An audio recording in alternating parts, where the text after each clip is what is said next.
C'est parti pour la lecture de la semaine. J'ai commencé à lire Pue la mort. D'ailleurs, la France, merci. En gros, en France, on fout des titres de merde qui n'ont rien à voir avec les titres originaux.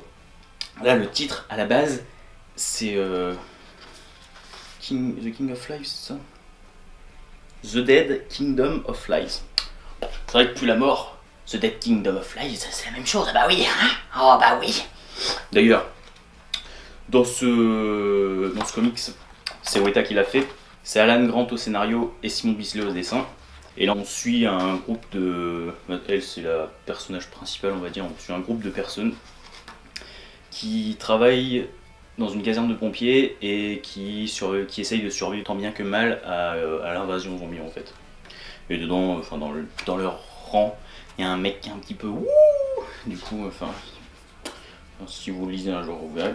Après, ce que j'ai à dire là-dessus, c'est sympa. Après, si vous avez, c'est pas une lecture absolue à avoir lu quoi. Et c'est un one shot. Mais le truc qui m'a gêné dedans, je vais vous montrer les dessins un peu. Ouais, c'est bien trash, c'est bien gore. Enfin, c'est assez sympa. Mais les trucs qui m'ont saoulé dedans, c'est alors, je crois que c'est les 2 premiers chapitres. Il y a des fautes, mais tu te dis, mais enfin, c'est pas vraiment des fautes d'orthographe, c'est surtout. T'as l'impression que c'est mal traduit parce qu'il y a des phrases qui veulent strictement rien dire. Genre t'as l'impression qu'il manque des mots ou que... Enfin je sais pas. Et l'autre truc qui m'a saoulé, c'est que à chaque fois qu'il y a un point d'interrogation, un point d'exclamation, et ben juste avant le mot, il n'y a pas d'espace. Du coup, quand il y en a un qui s'appelle Wall. Wall, point d'exclamation. Et ben t'as l'impression de lire Wally. Ben ouais, je suis désolé mais non. Alors, voilà. Ah ça veut rien dire aussi. Donne-moi Can Vincent. Ah oui non mais là je viens juste de capter mais enfin là quand tu lis en fait quand tu vois pas très bien tu lis donne-moi Can Vincent, c'est mon journal. Et en fait Can ils ont écrit CCD-AN, du coup ça veut dire ils ont mis un N en trop, donne-moi ça Vincent. Pourquoi? Et après ça c'est une phrase plus loin. Si ça foire pour nous, personne ne sera plus là pour le lire. Ça va. On a autant le cramé. Quoi? On a autant le cramé tout de suite. C'est français ça? On a autant le cramé? Bah oui, bien sûr. Ah Weta. Oh, bravo Weta. Putain, de blaireau. Mais sérieux, mais vous pouvez pas vous relire avant de sortir des trucs comme... Putain. Du coup, Pue la mort. Si vous aimez les trucs de zombies, si vous aimez les trucs un peu gore et où il faut déconnecter son cerveau, parce que oui là faut vraiment déconnecter son cerveau, ça se laisse lire, mais après si je pourrais retourner en arrière et avoir le choix de l'acheter ou pas, et ben je l'achèterais pas, voilà. Mais c'est quand même une bonne lecture à lire, à avoir lu. Enfin voilà, c'est des bitches que je dis mais ça va. Par temps de chaleur comme celle-ci, rafraîchissez-vous.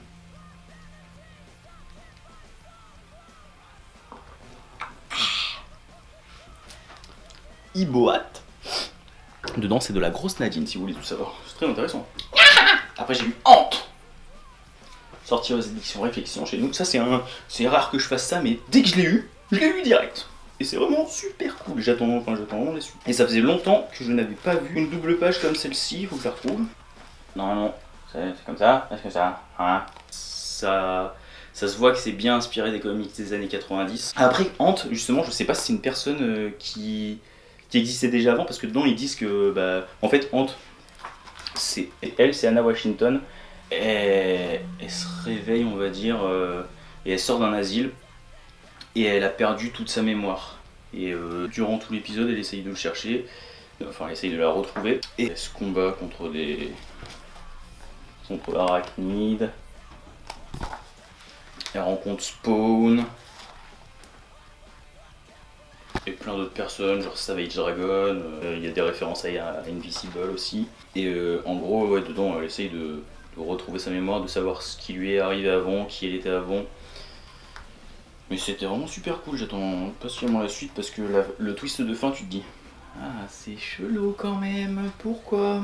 Oui, et puis la meuf en fait, elle a un costume de fourmi et du coup elle est aussi forte qu'une fourmi, elle a la peau pratiquement impénétrable comme une fourmi, enfin c'est bien cool. Je savais pas à quoi m'attendre quand je l'ai acheté. Puis j'ai été putain agréablement surpris, j'avais jamais. Enfin, j'en avais jamais entendu parler avant, c'est la cover qui m'avait donné envie. Non, ben. Je sais pas si c'est du Dark Horse ou pas parce que c'est pas noté dedans. Et les dessins que je vous ai montrés, ils sont toujours de Mario Gulli. Et le scénario est de Marc Hamon. Et ouais, en fait, dans son passé, elle aurait déjà eu affaire à Savage Dragon, avec qui ils étaient potes, à Spawn, avec qui ils étaient plus ou moins rivales, à la meuf là, au mime, qui s'appelle Jessica, qu'elle connaîtrait depuis longtemps, si j'ai bien compris. Enfin, en gros, t'as l'impression que c'est une meuf qui. Ah oui, et à la base, je crois qu'elle est super connue, et elle arrive dans une convention de genre Comic-Con où t'as un mec qui fait un livre où il dit qu'il était son acolyte. Et du coup, elle va le voir, et c'est là que tout commence, en gros. Et tu sais pas si tout se passe dans sa tête, si elle pète des câbles, si c'est vrai, si c'est pas vrai, si. Enfin voilà. Mais c'était vraiment super cool. Je vous le recommande, c'est vraiment super bien. J'ai ensuite lu Il faut flinguer Ramirez de Nicolas Petrimo. J'ai adoré. Du début à la fin. Et vivement la suite, parce que quand tu vois la fin, tu fais ah, ok. Les dessins ils ressemblent à ça. C'est du IDW à la base. Dedans, le tome il est saupoudré de petits trucs comme ça, de fake pub. Et dedans, t'en as même une pour l'aspirateur en question qu'ils sont en train de créer. Et tout en bas de la pub, il y a un QR code. Du coup, moi je vois un QR code, bah je teste, hein. Et ça nous envoie vers une pub sur YouTube pour l'aspirateur. Du coup j'étais là, ok, c'est cool ça. Du coup je sais pas s'ils l'ont fait exprès pour le comics ou pas, mais je pense quand même. Pour le Vacuumizer 2000. Et en bas là il y a un QR code. Et avec ce QR code, on a accès à une vidéo YouTube vue à la TV. Et du coup c'est vraiment... Bah, du coup, en même temps, vous avez pu voir à peu près à quoi ressemblent les dessins. Ils sont vraiment cool. Et c'est l'histoire de Jacques Ramirez, qui est la personne avec les taches sur la gueule. C'est un employé de SAV d'une entreprise qui s'appelle Robotop, où il répare des aspirateurs, ils font des aspirateurs justement, et là ils sont en train de lancer celle-là. Le Vacuumizer 2000. Et en fait, à un moment, c'est dès le début quoi, il y a un mec qui arrive pour lui faire signer quelque chose, lui il y va pour le signer, et il y a des mecs de la mafia qui le voient et qui disent putain mec, c'est lui. Et il y en a un des deux qui dit ça et l'autre il comprend pas. Du coup ils vont dans la bagnole et au final ils pensent que c'est lui qui les aurait doublés et qui aurait fait qu'un de leurs collègues ait perdu un œil. Et du coup, pendant tout le truc, tu sais pas si c'est vraiment lui ou pas parce que le mec il a l'air tout calme, tout posé.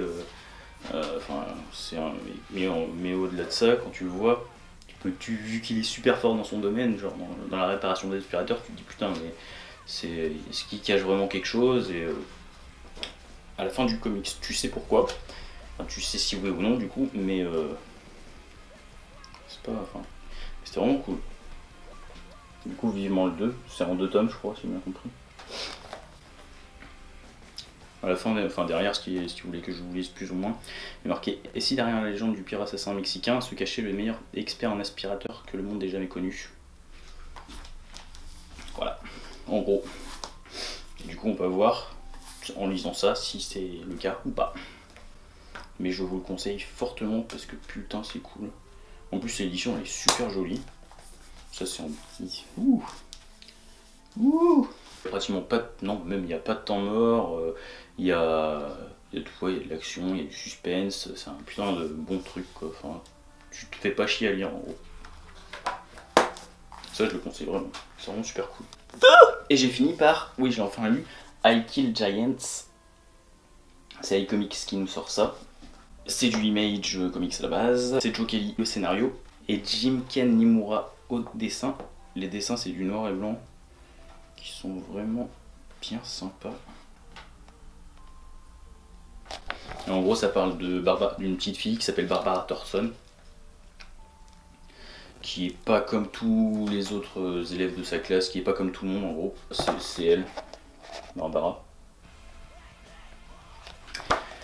Et pour échapper à quelque chose dans sa vie, je vais pas trop en dire parce que ça va spoiler sinon, mais quelque chose dans sa vie qui est assez grave et qui se passe dans sa maison, elle va avoir un monde imaginaire en gros dans sa tête où il y aura des géants.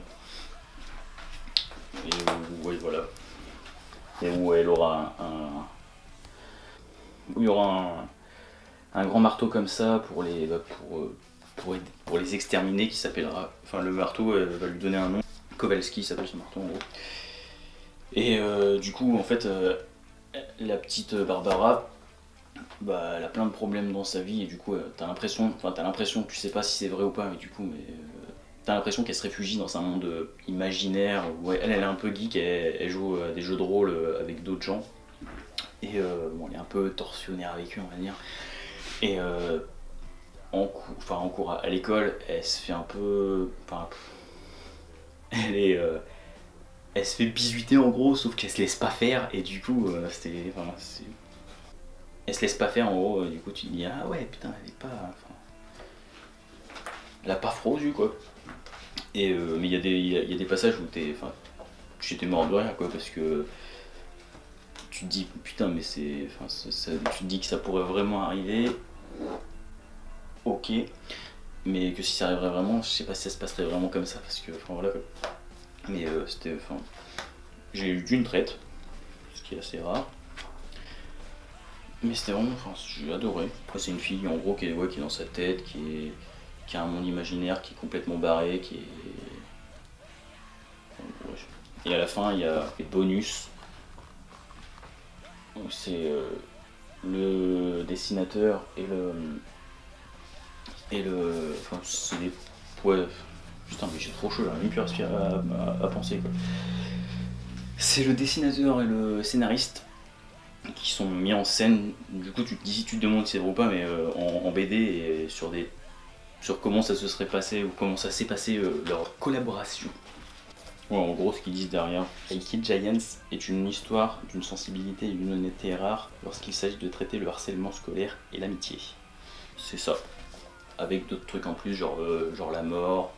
En gros, oui, je dois me répéter, mais c'est une fille qui s'est renfermée sur elle-même à cause de plein de problèmes. Et même dans sa famille, ça va pas, parce que elle vit avec sa grande sœur qui fait pratiquement tout, mais qui cuisine très mal, du coup c'est pas super. Et son frère, je crois que c'est son frère. Enfin bref. Je sais pas si je vous donne envie de lire, parce que c'est un peu cafouillis ce que je dis, je crois. Mais Aikid Giants, c'est vraiment super cool. Et du coup, je bois. Mais c'est fini pour cette semaine. Du coup, comme d'hab, si vous avez aimé, le petit pouce des familles vers le haut. Moi je dis pas pouce bleu parce que pouce bleu ça n'existe plus, c'est noir que ce soit en bas ou en haut. Alors voilà. Et comme d'habitude, tu peux t'abonner et regarder les vidéos que j'avais faites avant. Et sur ce, hasta la muchos. Je vous fais des bisous sur les anus.